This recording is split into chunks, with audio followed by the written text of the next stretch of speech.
Muito obrigada, Sr. Presidente, Srs. Deputados, Sras. Deputadas, Sr. Vice-Presidente do Governo Regional.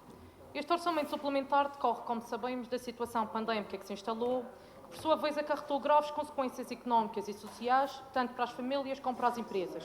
E por isso mesmo seria importantíssimo para impulsionar a retoma económica e social que tanto precisamos, caso se tratasse de um orçamento cuja prioridade fosse o aumento dos apoios às famílias e às empresas, o que, no nosso entender, não aconteceu, como já percebeu, pois, apesar de prever um reforço de verbas, a verdade é que do documento não resulta a afetação dessas verbas às reais necessidades atuais.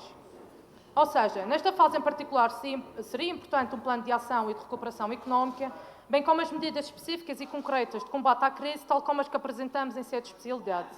Mas, infelizmente, o Governo Regional ainda não o fez, ao contrário do Governo da República e do Governo dos Açores. Além disso, fica igualmente claro neste orçamento suplementar, como tem sido prática nos últimos orçamentos regionais, o tratamento ou falta dele dado pelo Governo Regional às câmaras municipais, que não são da sua copartilhária. E, contrariamente ao que dizem alguns, isto não é vitimizar-se, mas apenas a realidade que se vive na nossa região. E vou cingir-me ao Concelho de Machico, que desde 2013 é completamente deixado de parte.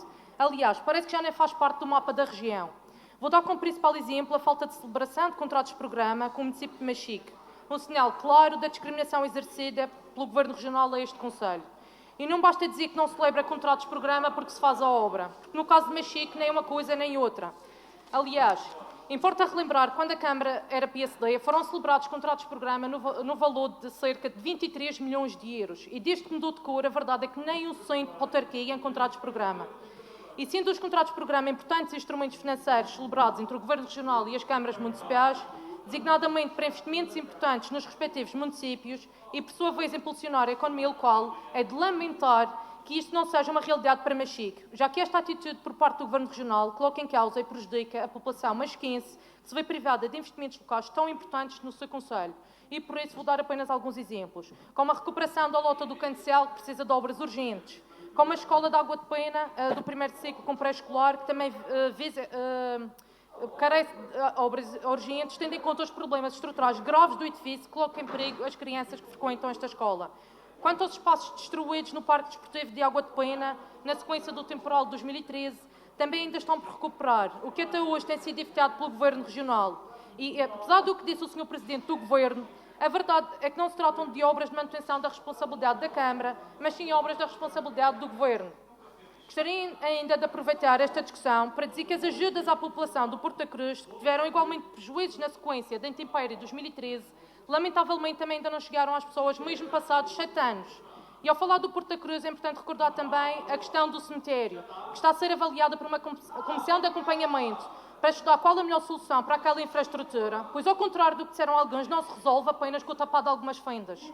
Enfim, isto são apenas alguns exemplos, como disse, da inércia e falta de vontade por parte do Governo Regional para com o Concelho de Machico e uma grande prova da diferença de tratamento entre concelhos, diferentes cores partidárias, o que novamente fica vincado neste orçamento suplementar, já que esta suposta reorganização do orçamento inicial não contempla nenhuma destas situações.